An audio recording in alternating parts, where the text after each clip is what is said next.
COIN, or counterinsurgency strategy, is used by the USA to destabilize target nations. One of the first steps to a successful COIN operation is to find willing collaborators within the target country. Vidkun Quisling, born in 1887 and died by execution in 1945, was a Norwegian military officer, politician, and fascist collaborator who became synonymous with treason during World War II. Quisling started out as a Norwegian army officer and diplomat. He collaborated with the Germans in World War II to occupy Norway. Throughout histories, there have always been people like Quisling, willing to sell out their own nations in favor of collaborating with invading forces. The Vichy government in France is another example of leaders of a country willing to go along to get along. As this clip describes, coming up next, the US COIN strategy is all about winning over the people within a target population. The US will often cultivate relationships with individuals within their targeted nation for years to build up dependence and loyalty to them, and their goals to exploit their target nation. Okay, I'm Stan McChrystal, and I want to take some time with you today to talk about counterinsurgency and how important it is to us. And I'm going to use 8 imperatives to talk about this. And when we talk about counterinsurgency, we talk about it as a mission, often a military or combat mission. It's much wider than that. We'll talk about that today. But what we're really talking about today is people.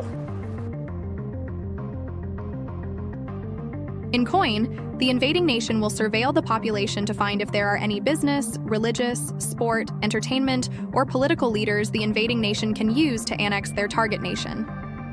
The invading nation will exploit existing tensions in the target nation to increase social and economic unrest. Case in point, the majority of the funders of the Freedom Convoy resided in the USA.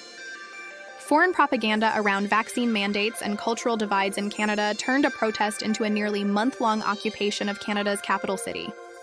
The Freedom Convoy cost Canada nearly $5 billion in lost trade and retail revenue. In intercepted communications, the US is running a COIN strategy on Greenland. From the reporting, the Central Intelligence Agency, the Defense Intelligence Agency, and the National Security Agency were all included in the message. It told chiefs to study Greenland's independence movement and attitudes to American efforts to extract resources on the island, according to the Journal, citing 2 unnamed officials familiar with the matter.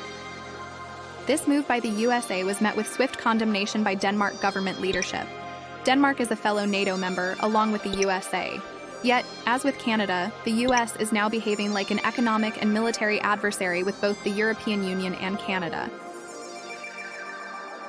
We are living through very scary times. The best approach is to stay informed.